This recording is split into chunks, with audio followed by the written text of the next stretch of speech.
Hi all, Once and Future Gamer here and welcome to another Pokemon challenge. Last time was a romp through Pokemon Fire Red as we sought to see if I could beat that game with just a single Rattata. Today though, it is a trip to Kalos and we are going to see if I can beat Pokemon Y with just a single Clefairy. I was tempted to do this with Clefairy instead, but I didn't want that negativity in my life. Anyway, Clefairy isn't bad, you know.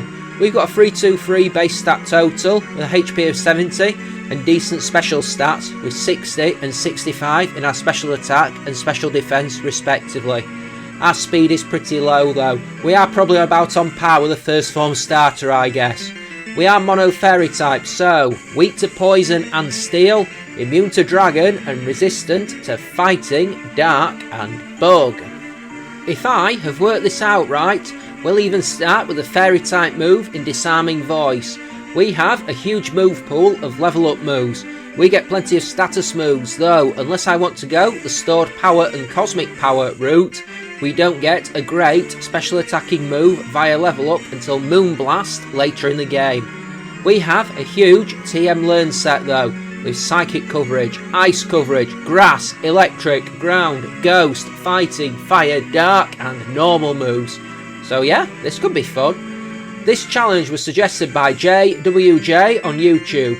Congratulations on their newborn, although maybe not as newly born as when this challenge was suggested a few months back. As always, if you have any ideas for future challenges, head to the comment section down below or follow the links in the description to my Twitter or my Discord. The rules are on the screen throughout, folks. As always, if you do enjoy what you see, then like, subscribe and ring that bell. Let's get this on. I used the Universal Pokemon Randomizer to replace Chespin with Clefairy, so that I can do the whole run with it. I chose to replace Chespin so that Serena would pick the Fennekin line, which I believe is going to be the hardest for us to fight, since we have stab super effectiveness against the fighting type Chestnut or the dark type Greninja. I planned this for a while and then forgot about the nickname, so after much deliberation I went with the name Arya, since I quite fancy this Clefairy to be a vicious little bugger. Anyway, that was the best I could come up with on a dime. I go and fight Shauna straight after, and although we do lose quite a lot of our health, we can soon 4-hit the Froakie with Disarming Voice.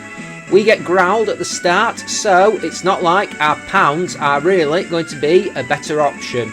Those bubble attacks hurt for sure, so it is a relief when we do bring that Froakie down, even if we are on red health. We got a W, we can move on. I check out Arya's nature. We have got the quiet nature, so more special attack, less speed. That could definitely be handy. I mean, we were going to be slow anyway, so that's not good, but being able to hit harder with our special moves is going to be good. We have also got the cute charm ability, so if we get hit by a male Pokemon, we have got the chance of infatuating it. When I get the chance, I start using super training, focusing on our special stats, special attack and special defense, since I figure we might as well boost our best stats. I don't consider super training to be a cheat, but as always I'm avoiding Pokemon-Amie since it makes gaining experience easier. One thing that is nice about this game is that it is a bit of a meandering start. We have the Bug Gym ahead, and given we resist Viola's stab, this should be fine. We should be able to hit hard and hopefully we can take the win with little problem. I'd be more worried if she had something like Beedrill, but here we are, she doesn't. I mean, there's a Sycamore battle up ahead which isn't a problem by the time we get to him. There's a double rival battle, not a problem. And then there's not a whole lot then until the second gym, so it's pretty placid, I will say. The fight with Viola then, let's get this on. Not too concerned, like I said. We do resist bug, so that bit shouldn't be an issue in any way, shape or form. Her ace is pretty good for this point in the game though, so that's always worth remembering. I did do a challenge with Vivian in this game and it can do pretty well. Surskit is first and we blast it with a Disarming Voice to put it down hard in one single hit, though we do get hit with Bubble. Vivian is faster and hits us with some tackle attacks, but we don't do a bad job of shrugging them off. It would be a free hit knockout, bit for the potion, but it's not a problem, and we take the win. I actually realised a bit too late that the Sycamore fight may be a little more tricky than first I imagined it would, since it is worth remembering that both Bulbasaur and Charmander resist Disarming Voice thanks to their type, so that's going to be an issue. But I don't think this fight is really put there to challenge the player, since even on a regular playthrough you'd likely be over leveled come this point. Just an observation. I mean, take into account needing to beat the first gym to get here, catching stuff on the way, there's plenty of trainers between the start of the game and here. Just saying. Always gets me as well how the randomizer changes up the Kanto starters that you are offered by Sycamore, even if there isn't a specific option to change that. On the road again, and as we head towards the next town, we have a battle with Tierno ahead, but this is also not something I find myself blessed with an abundance of concern over, as we soon take his Corphish out with Disarming Voice and Pound for an easy win. I have said this before, I'm not a huge fan of the Partham Palace bit of the game and having to chase the Furfrou around the maze, so I am not going to dwell on it at all. There is a double battle ahead as we team up with Serena to take on Trevor and Tierno, and this isn't really an issue as we face off with Pikachu and Corphish. Pikachu and Serena's Fletchling trade blows, Thunder Shock and Quick Attack, but our Disarming Voice cuts straight through Pikachu to bring it down, as well as hurting Corphish quite badly. Flabebe comes in, and although we hit a Disarming Voice and Fletchling lands a Quick Attack, it survives, prompting Serena to finish it off with Peck, and we can keep on going. Upcoming, we have the Rock Gym, which potentially could be a problem because of the strategy Grant likes to employ. Paralysed with his first Pokemon, Flinch Stall with his second, and then the Fighting Gym is after that, with a Serena fight in between. I'd like to say I'm not too concerned about the Fighting Gym, but the Serena fight might cause some issues, so we will have to see. Oh then, and while I'm in Solage City, I took a green bike, just in case you were wondering or thinking of asking.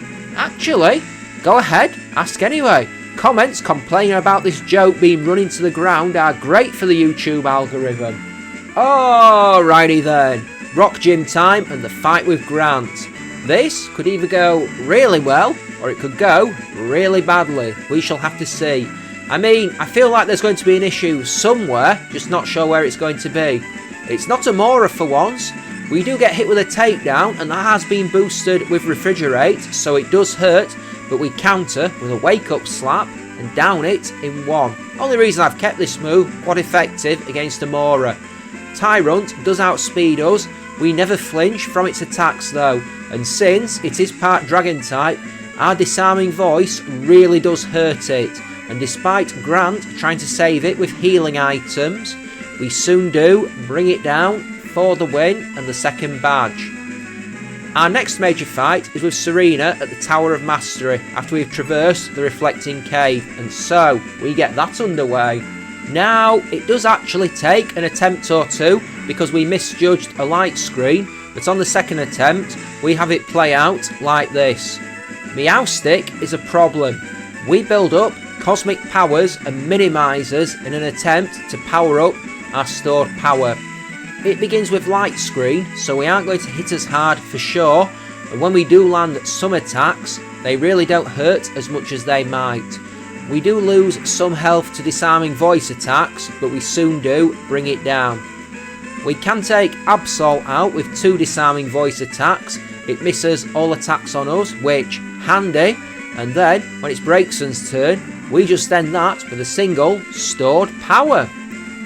Karina then, and this shouldn't be an issue, or at least I think that upon the start of the battle, but it does actually turn out to be closer than I thought it might as we start to build up our buffs.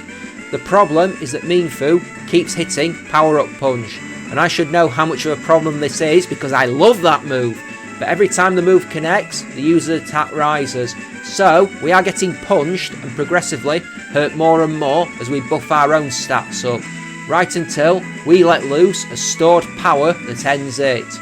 Machoke doesn't get the chance to do anything our stored power rips it in two. Lovely image. Hawlucha does actually outspeed and use home claws, but again, stored power hits hard and we can take it down in a single hit before moving on with 3 badges in hand. Anyway, let's do some Clefairy trivia. A lot of their Pokédex entries talk about how they dance under the moon, how they store moonlight in the wings on their back, and how it is a popular Pokemon because of its behaviour, appearance and cry. The prototype name for Clefairy was Araya. I honestly didn't know that when I gave this Clefairy the nickname. Clefairy and Clefable share their category with Snubbull and Granbull. They are all known as the Fairy Pokemon. The Pokédoll found in the games is a Clefairy doll that had its own trading card in the original base set. It was designed by Ken Sugimori and appears to be based on fairies and pixies, as well as having possible inspiration from the concept of extraterrestrial life. It may also reference the mythical moon rabbit due to its large ears and moon-related powers. Its name may be a combination of clef, a musical symbol, Fairy. Who would have guessed? We have to fight Serena outside the grass gym, and well, the last effort did give us a few issues, but we should be okay. We have Moonblast at long last, so that means we are going to hit harder. I'm not sure how long I will persist with stored power. I think the idea works better than the execution. Versus Meowstic, we start spamming cosmic power and minimise attacks. All the better for making us harder to bring down, making us stronger and more evasive. Disarming Voice won't ever miss, but at least it won't hurt us too much the more we use our cosmic power. The light screens are a problem, but eventually we time it so we can bring Meowstic down with 2 Moonblasts, just in time for the second light screen to go down as Absol comes out. Or, at least, that is what I was trying to do. Absol misses Slash, we hit Moonblast to bring it down, and then we take Braixen out with stored power for a quick win. Although, we do have to shrug Psybeam off and fight through confusion. The fight with Ramos isn't far ahead and we soon get into it with him. Until I can get better moves, my strategy remains the same, as we start to spam our stat buffs, going for minimisers and cosmic powers. And well, it goes pretty well. Right up until we get hit with Leech Seed from Jumpluff, and that immediately becomes a huge problem because it sucks out more health than we recover with leftovers, so we have to shoot Jumpluff down with Moonblast. Go-Goat misses Takedown, then survives Moonblast. Then, on the second turn, it hits a crit takedown that leaves us weak, even as we take it out with a stored power. So, we need to do something and fast against Weepinbell. We cut it down with stored power to give us a win. Poison types are worrying since we need to power up stored power to really hurt them, and obviously that leaves us open to attack. After doing the Badlands, we have the 5th gym battle with Clement ahead, and again I feel like we should be fine here. He is not as obnoxious as some electric gym leaders. He doesn't like to screw around with paralysis, so that's fine and dandy. He begins with Emolga, and it has Aerial Ace, so as a result we don't bother with minimise too much and start to spam Cosmic Power instead, going for 6 of them until our defences are maxed out and we're barely taking any damage. We then shoot Emolga down with Moonblast. Magneton puts up Electric Terrain and survives Moonblast before it misses Mirror Shot and we down it with a stored power. Heliolisk misses Thunderbolt, and as a result we can absolutely smash it with a stored power to end the fight and give us the 5th badge. There is a rival fight immediately after with Serena, and it always gets me, the spacing of them in this game. Just a thought that never fails to escape me in how you have very little for the first bit of the game and then a lot of it ends up clumped together really closely. We have to deal with the annoying Meowstic again, and so we start to spam our buffs, our minimisers and our cosmic power attacks to make sure we are suitably powered up. Meowstic can't really hurt us, especially as we boost our defences, and we are healing with the leftovers, but it's still annoying. We max everything out and eventually 2 Moon Blasts are enough to bring the Meowstic down for the count, which, massive relief. Absol does hit a crit slash and hurts us somewhat, but we can shoot it in the face with Moon Blast, and that gives us a knockout before we face Delphox. It misses both Mystical Fire and Psybeam, and we can take it out with 2 stored powers to give us a win over Serena, and I think that's the last time we fight her for a bit. Fairy Gym is next, and well, this could be interesting. Valerie does have quite a balanced team, so we'll have to see how this plays out. I suppose there's a chance we could be fine, really. Mawile might be dangerous though, depending on the move set. I'm not really too worried though, I think we'll be fine. I don't think it has a steel move. Mawile is first and we start to build up our buffs, though we do get hit with some crunch attacks. Mawile also spams Iron Defense a lot, but since we are a special attacker, that is not going to be a problem, and we eventually fold her with stored power before we go on to face Mr. Mime. That Pokemon goes for Reflect and we wipe out most of her HP with Moon Blast, before Valerie drops a heal, repeatedly.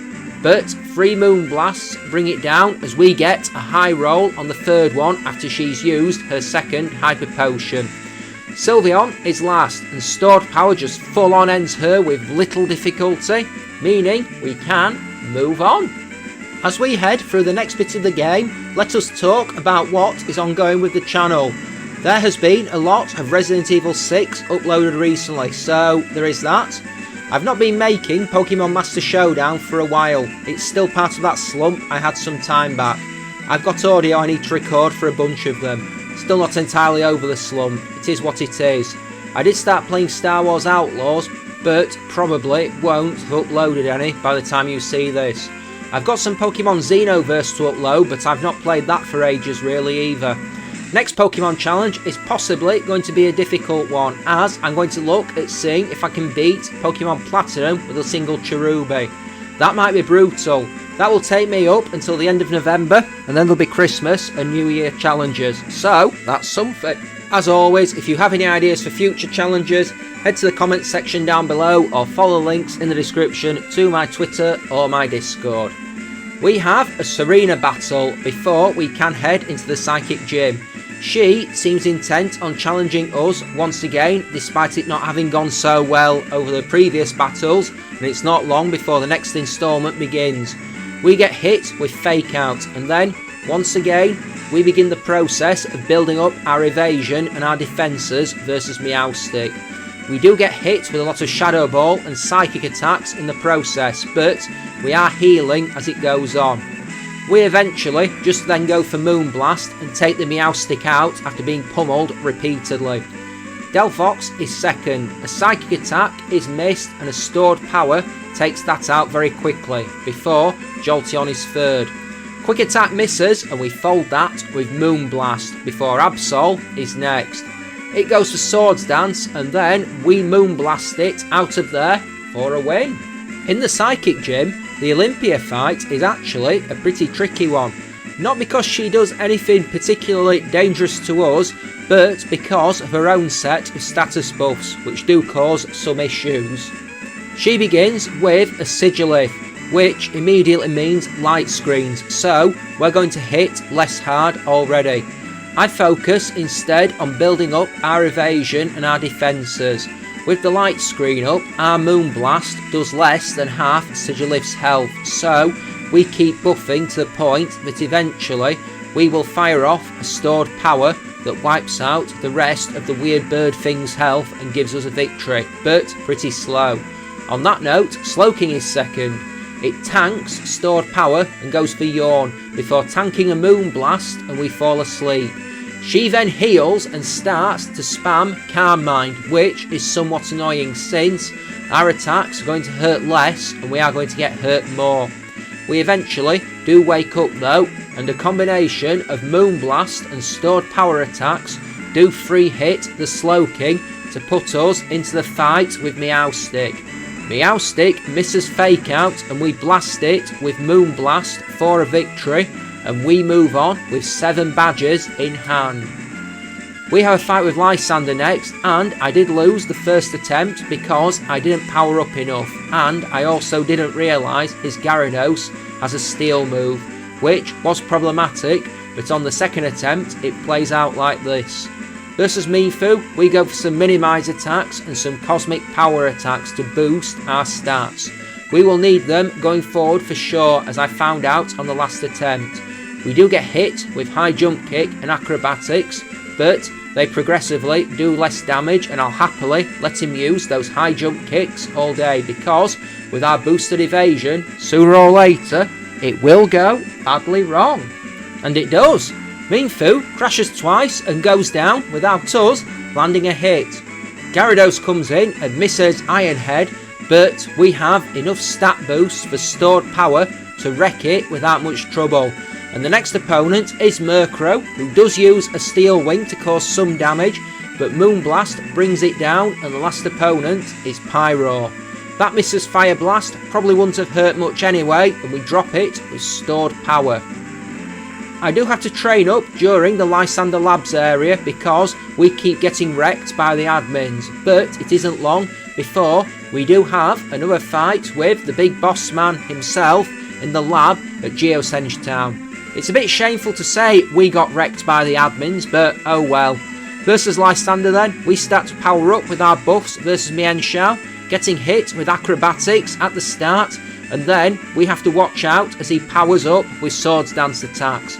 That becomes very scary, but thankfully we've raised our evasion enough that it soon does take itself out with missed high jump kick attacks, which means we are operating pretty as we go into the next fight with Gyarados. It hits us with Iron Head for massive damage and puts us on red health. We fold it with stored power though. Honchkrow goes down to a single Moonblast before it can do anything, and then we have to face Pyro, who misses Fire Blast and then goes down to a stored power pretty quickly, giving us a win. There is the whole bit with Yveltal. There's the whole thing where we have to catch it. Always annoying and slows the game down. I feel like Gen 4 did this right, or at least that's my take on it. Gen 5 and 6 make you catch the legendary to use against the evil team leader, and I'm not a fan. Oh well. When we fight Lysander, we have to let Yveltal be knocked out by Mienshao, which always takes longer than I'd like, and then we have to throw down with Clefairy against his team. We immediately start to use minimisers because we know what Mienshao will likely do and what's worked well against it so far. We use 3 minimisers and then we start to spam Cosmic Power. Mienshao does start to use Swords Dancers, which is scary, especially when we do get clipped with acrobatics, but eventually it takes itself out with missed high jump kick attacks as it has throughout. Honchkrow misses Steel Wing and goes down to Moonblast. Pyro misses Fire Blast and goes down to stored power before the Mega Gyarados at the end goes down to a Moonblast, and just like that we take the victory and can move on. On the subject of moving on then, we have the Professor Sycamore fight to contend with, but it's not exactly a challenge. Things, however, are probably going to get a whole lot more tricky, as we have straight after this the rival gauntlets, where we fight Shauna, Tierno and Trevor one after the other, and it's never a particularly pleasant event. The Ice Gym could be pretty easy, I'm not overly worried about that. There will be another Serena fight on Victory Road, and then it's the Elite Four. On the subject of that gauntlet, we have to fight Shauna first, and I really never like this gauntlet, since if you lose, you have to begin over again. We do at least get healed 2/3 of the way through, but that's scant consolation right now. Shauna begins with Delcatty, and it goes for Charm before we down it with Moonblast. That's pretty straightforward. Goodra is second. We get tagged with a super effective Sludge Wave, as well as getting poisoned before we drop it with Moonblast. Greninja is third, and it goes for Double Team. Our Moonblast misses, we get hit with Extra Sensory, and then take it out at the second attempt. Thanks to the poison, we lost the first effort versus Tierno, but on the second attempt versus the Dancing Man, we begin by facing off with his Talonflame. Already, that's a problem because Moonblast is resisted. We get hit with acrobatics, but we take it down with a Shadow Ball in a single hit, so that's handy. Roserade is second. We get hit with 2 Petal Dance attacks, and they really do hurt, which, unfortunate, but we take it out with 2 Shadow Ball attacks. Crawdont is last. We land a Moonblast, that brings it down. Trevor is last, and well, I'd say normally he is the hardest of the 3 for one very specific reason, but it doesn't play out that way this time, believe it or not. He begins with Raichu, and normally he starts the battle with Nuzzle for paralysis. Here, he doesn't do that, he goes for Slam, and Slam does exactly what Slam tends to do and misses, meaning we can blast Raichu with Moonblast. Florges is second, it goes for Misty Terrain and then survives Moonblast before retaliating with a Moonblast of her own before we bring her down with a second Moonblast from ourselves. Aerodactyl hits us with Skydrop, which causes a moment of inconvenience, but we soon down it with Moonblast for the win. After reaching Snowbell City and finding Wulfric in the Pokemon Village, we have the Ice Gym ahead, and I've given myself a little equaliser in this fight. I went to Anistar City and acquired the TM for Flamethrower, so this could be very short indeed.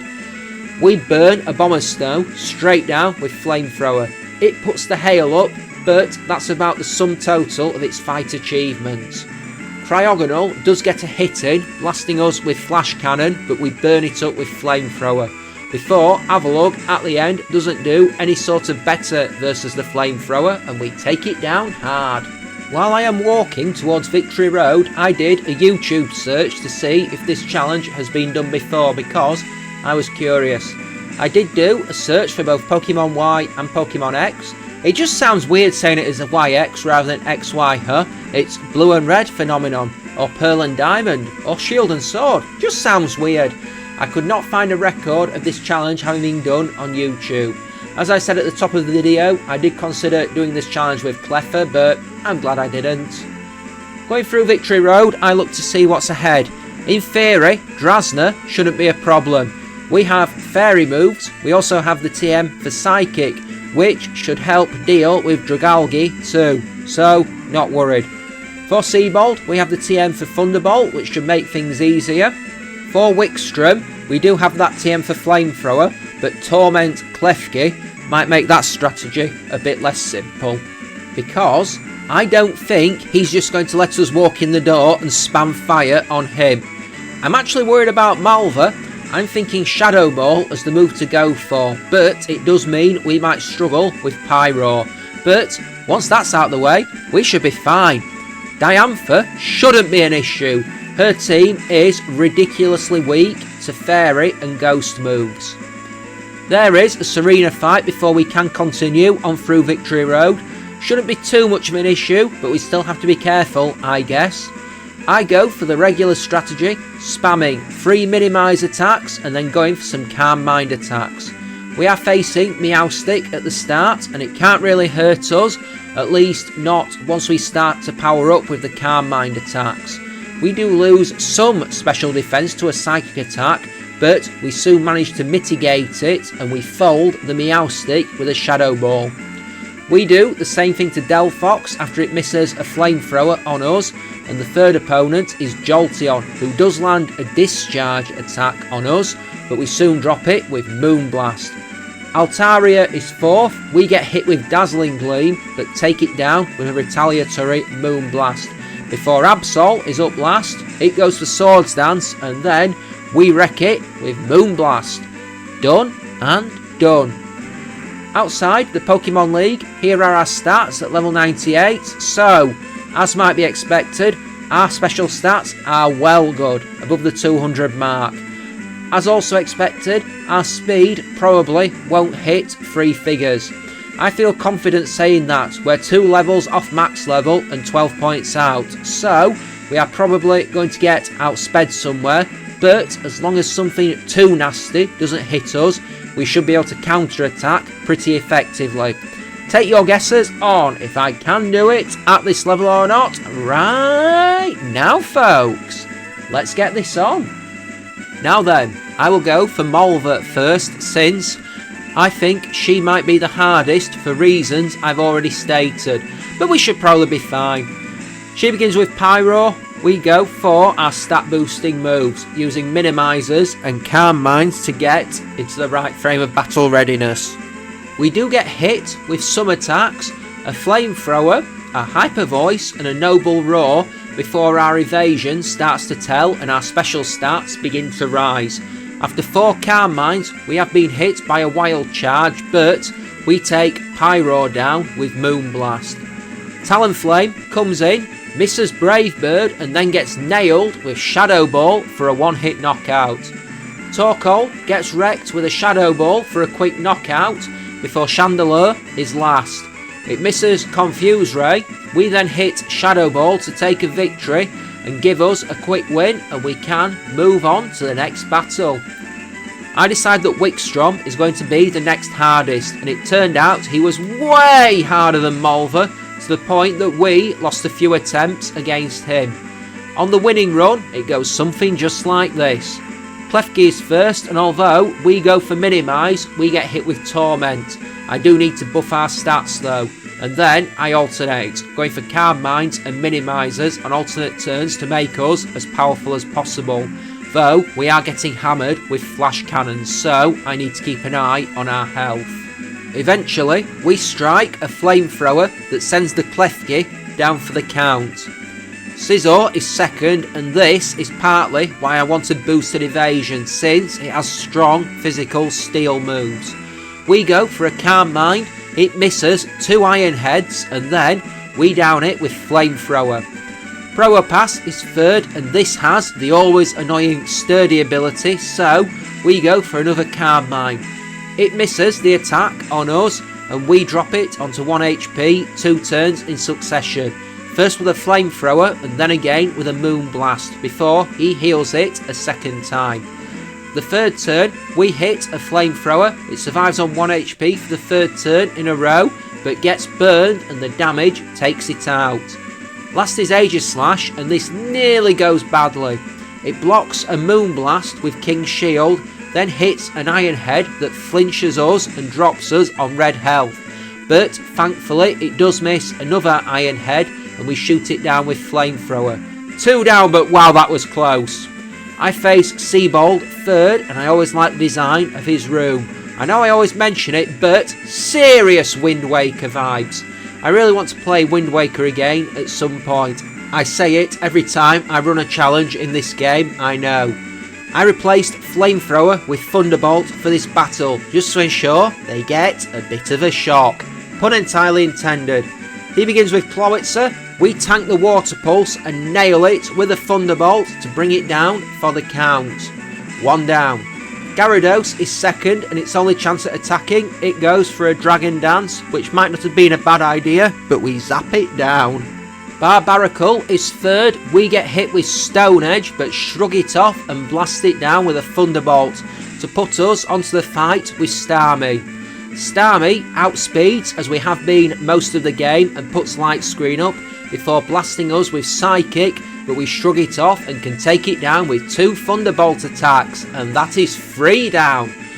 Probably the easiest of the 4, I have a feeling, will be Drasna at the bitter end. If we can get past her, then we will be one step closer to the final boss. So, with my fully healed Clefairy, I set off to take her down. Still, always a chance it might not be as easy as you might think. She starts with Dragalge. We fire an Ice Beam and she survives on what has to be 1 HP or so and hits Sludge Bomb, which of course immediately poisons us. Oh dear, we have a timer now. She heals, I predicted it, so I go for a Calm Mind and then Ice Beam again to take her out. Altaria is second and goes for Cotton Guard, but that's not going to do anything to block an Ice Beam, and we one-shot the Cloud Bird with our attack. Noivern comes in and hits an Air Slash, but thankfully no flinch. That would have been bad. We drop it with Ice Beam.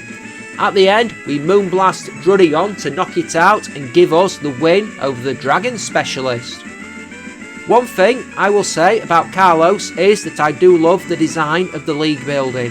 It makes the Indigo Plateau or Evergrande City look a bit bland. And now Diantha. As I said earlier, most of the team is weak to either Fairy or Ghost moves. Only Aurorus is that exception, so we are going to have an advantage in theory. But I think it depends how we come out of the battle with Hawlucha, since it has a poison jab. She begins with that Pokemon and we start to spam Minimise, going for 2 of them. It does begin with Swords Dance, which moderately terrifying, but misses 2 poison jabs on us, which massive relief before we fold it with Moonblast. Tyrantrum is second. It does land Head Smash through the Minimisers for pretty big damage, but we blast it with Moonblast to take it down. So far so good. Aurorus survives Moonblast on red health and makes the dangerous choice to go for Reflect. Light Screen would have been a problem. Diantha heals and we go for a Calm Mind before finishing that off with a souped up Moonblast. Goodra is 4th, it misses Fire Blast and then goes down to our Moonblast.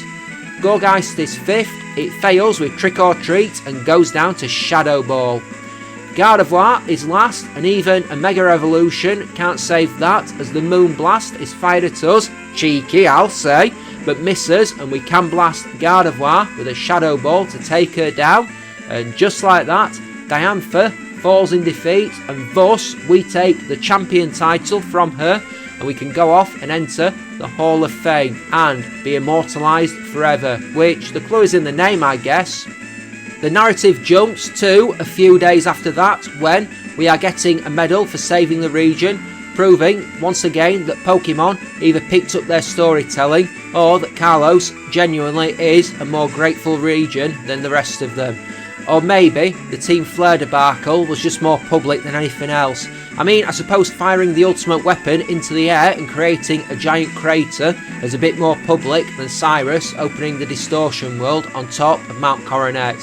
I mean, I would say Team Rocket did do public stuff, including taking over at least 2 huge buildings, but that's a local threat. We do have to fight AZ through all of this, but I don't really consider this a proper fight.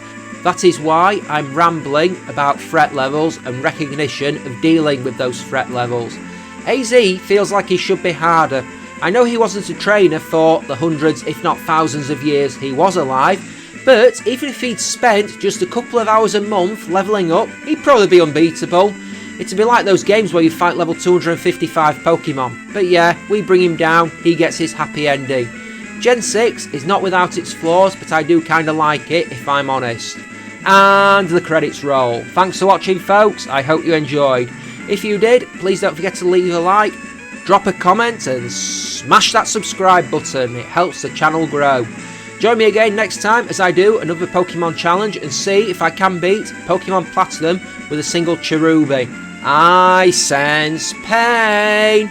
If you have any ideas for future challenges, head to the comment section down below or follow links in the description to my Twitter or my Discord. You know something? Watch the bottom right screen. As the credits roll, there's some text, and I've never noticed this before, but it gives me major Metal Gear Solid for PS1 vibes. I'll explain. So, MGS on PS1, there's that haunting song in Irish right at the end, and the words here remind me of the lyrics to that song translated. I digress. I always get shivers whenever I hear that song though. I'm going to jump off now anyway folks. Thanks for joining me, take care, bye bye.